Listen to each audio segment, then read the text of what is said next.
Hi, I'm Dr. Younger. I'm director of the Neuroinflammation, Pain, and Fatigue Lab. And what I want to talk about today is why microglia may have turned against you and why they're fighting this constant battle in your brain that can be causing all these chronic problems that you may be experiencing. So, last week I talked about how we're trying to take microglia that are in this pathological, primed, or hypersensitive state, and we're trying to push them back into the resting state where they're supposed to be. And so I was talking about how when the microglia are in this prime state, instead of helping you, they end up hurting you because they're producing all these pro-inflammatory cytokines that cause pain sensitivity and fatigue and cognitive problems and mood problems and other symptoms. So the obvious next question, and a question that several of you asked in the comment section, is, well, why are my microglia in this prime state, in this pathological state to begin with? What pushed them out of the resting state into this unhelpful state? What happened? Very important question. We do have answers for that. So I'm going to tell the general story about why this happens. I'm going to talk about the conditions where this is most likely to occur, and then we'll talk about some of the specific triggers that are associated with microglia priming. So first of all, the story. So the microglia are guards of our brain, and they're there to combat any pathogen or any insult, any danger to our brain. And they're very, very good at doing that. And they can go from their resting state to their activated fighting stance fairly quickly if there's something to combat or to battle. And they can flip back and forth. They can, once the pathogen is gone, they can go back to their resting state.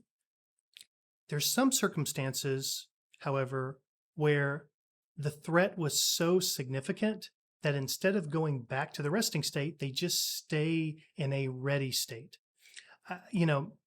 There's no behavior of microglia, there's no intention, but it's as if the threat was so significant, the microglia determined that it's too risky to go back to resting and that it's safer to just stay ready all the time. Now, that could be advantageous to you because now the microglia can activate even more quickly, but there's a con to that, which is they're going to be producing these cytokines that make you feel sick all the time.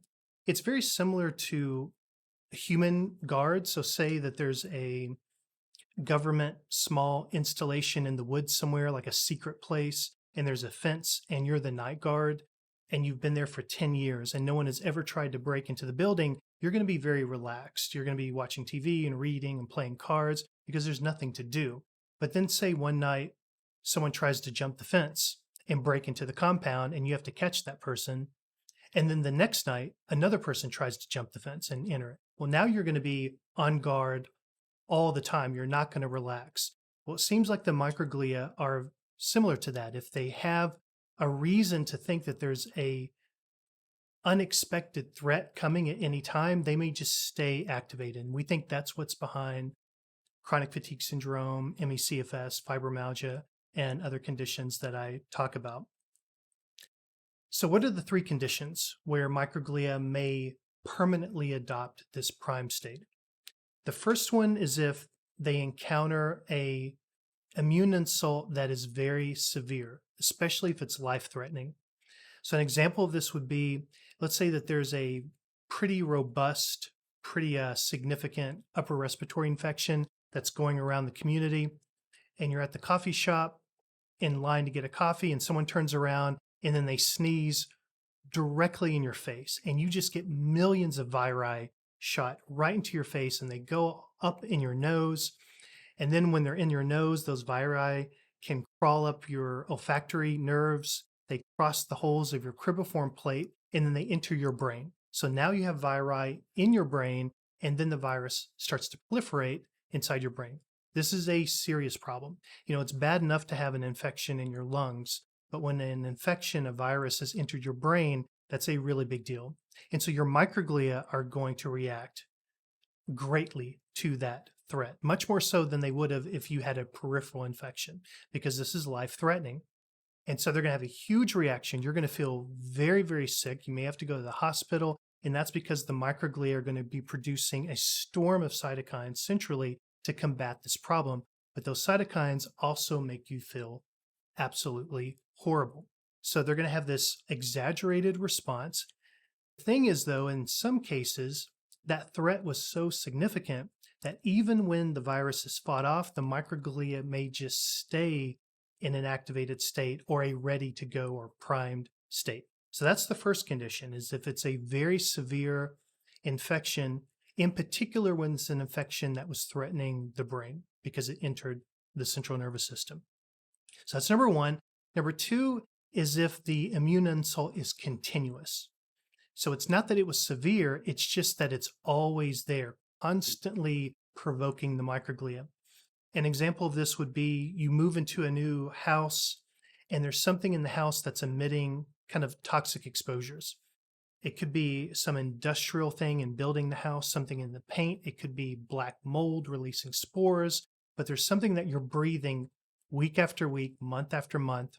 And then maybe it takes a long time. It may take years, but eventually that constant daily exposure to that toxic, not quite a pathogen, but that toxic exposure, whatever it is, that constant kind of immune insult over time will eventually sensitize your microglia.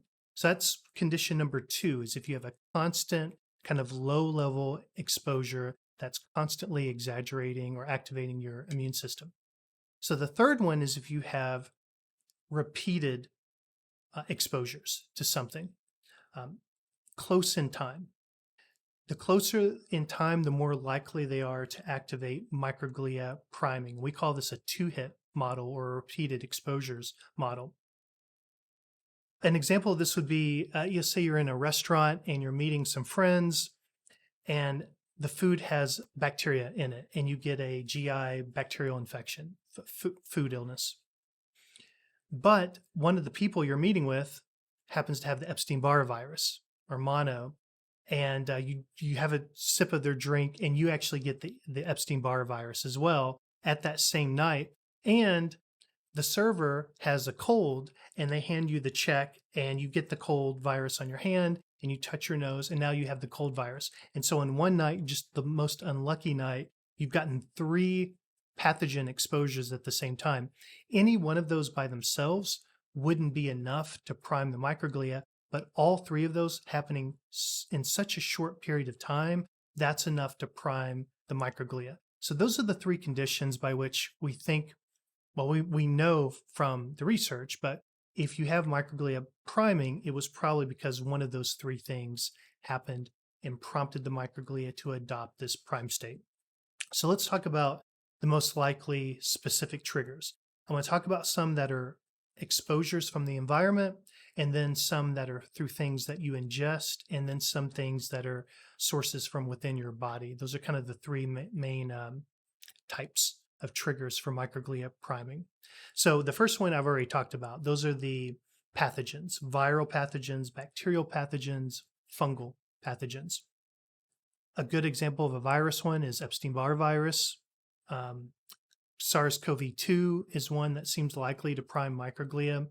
On the bacterial side, the bacteria that causes Lyme disease is a prime culprit. And for fungal infections, black mold would be a typical one to go to. So any kind of pathogen, especially if it meets the criteria I just talked about, any pathogen could cause microglia priming. Now, we don't have evidence that every type of infection does cause microglia priming. There may be some that are particularly adept at doing that. We don't know for sure, but we do know that it can be any type of pathogen that can cause microglia to adopt this prime state.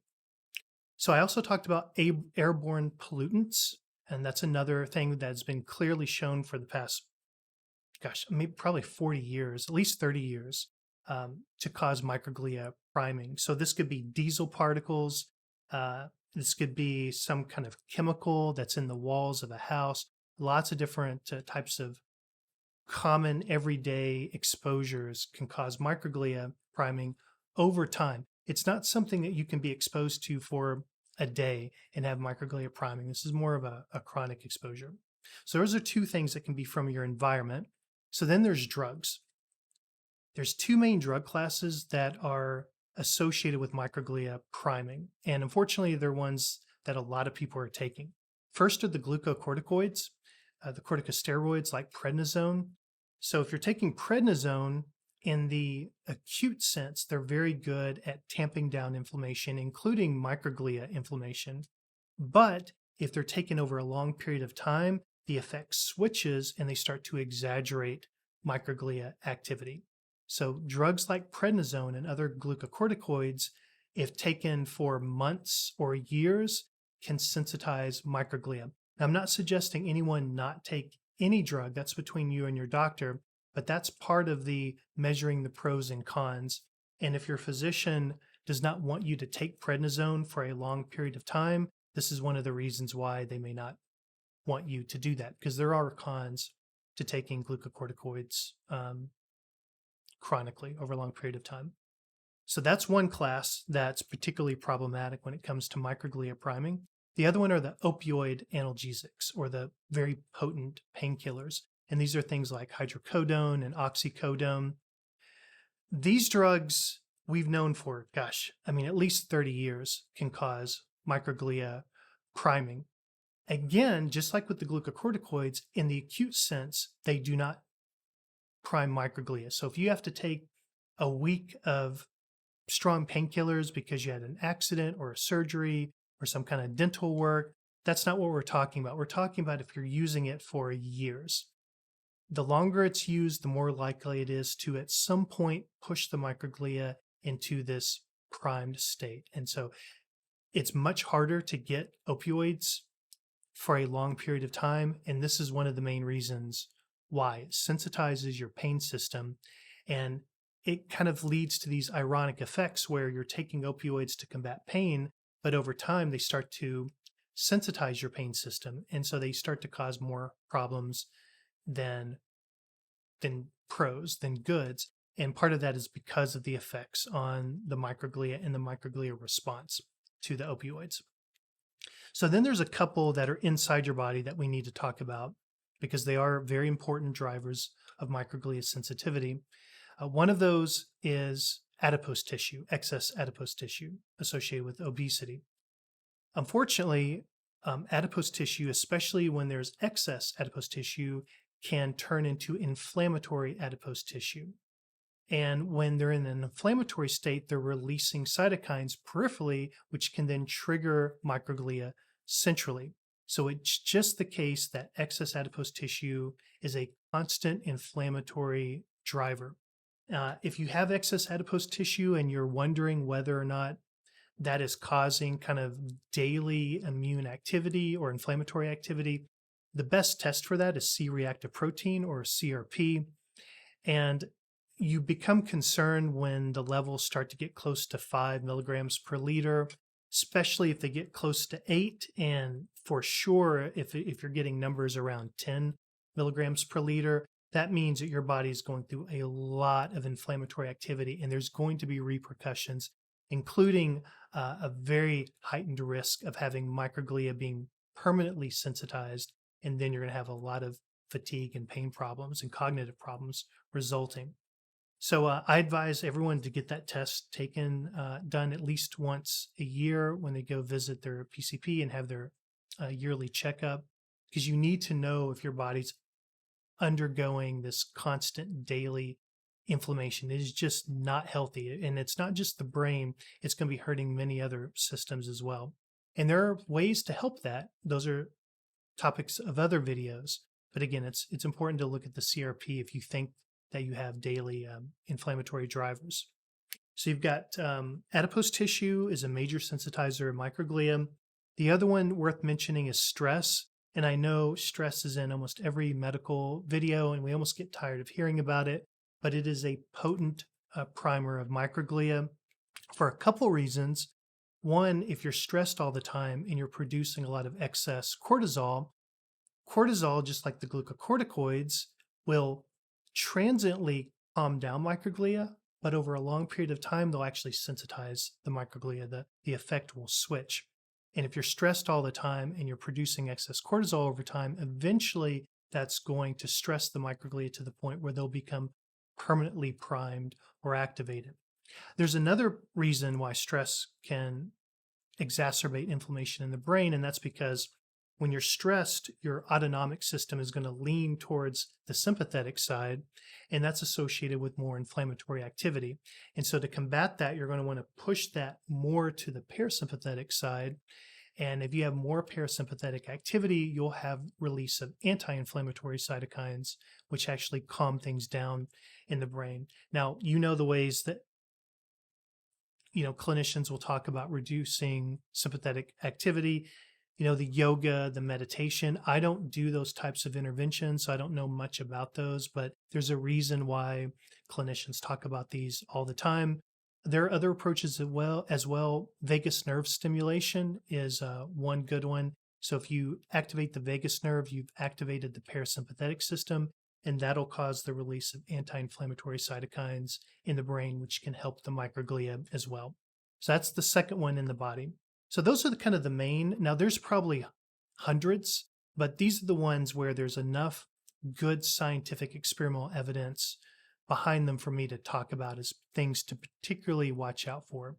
There's one more I just want to mention because it's one that no one's figured out how to avoid, and that is normal aging. And it is an unfortunate fact that as we get older, and pretty much as any mammal gets older, our microglia cells become more primed and more sensitized. And this is probably why as we get older, we have more problems with pain sensitivity and with fatigue and lack of energy. It's because our brain becomes more and more inflamed over time. Now, maybe there's a way we can combat this, but I don't know of a good way yet, but it's something that we're looking into. So just something to remember that sometimes there's nothing we can do about it. It's just a product of just the normal lifespan. Now, of all these things I mentioned, I do want to make it clear that none of these are 100% sure things to activate your microglia. In fact, under most circumstances, they won't. The missing piece is the genetics. The genetics are really, really important, and they'll determine who can get Epstein-Barr virus and develop prime microglia versus those who get the same virus, but they don't have the prime microglia. And that's because these things are partially controlled by your genetics. It's the same thing with most of the things in your body. So as a complete different example, you can have somebody who never brushes their teeth, and yet they've never had a cavity in their life. And they have a friend who's very vigilant at brushing and flossing, but they get cavities all the time. That's going to be because of the genetics. And it's the same thing with microglia. There are particular parts of your genetic code that can make your microglia more likely to become primed. And we'll talk about the genetic stuff at another time. Later this year, we're going to have some really, really exciting genetic information to talk about. So just keep that in mind. It's a combination of your genetic vulnerabilities and your exposures during the course of your life. And those two things interact, determine if you're going to have primed microglia. So that's why your microglia become primed. One of those things is probably why, if your microglia are hypersensitive and causing problems, it's probably one of those things that was responsible for that state. And we'll talk later about what to do about it. So that'll be the topic of future videos. We'll talk about medications and botanicals and interventions that might combat these things. In the meantime, it gives you an idea of the types of things to watch out for. And if you think back to why this happened, say maybe this stuff started 5 years ago, you can start to think, well, what happened around that time that prompted these microglia to have this abnormal response? So we'll talk more about that later. In the meantime, I've got to get back to working on my grant. We've got 30 days left and it's taking up all of my time. So I'm going to get back to writing, but I hope you can dial in next Monday and I'll have more to talk to you about then. So thanks a lot.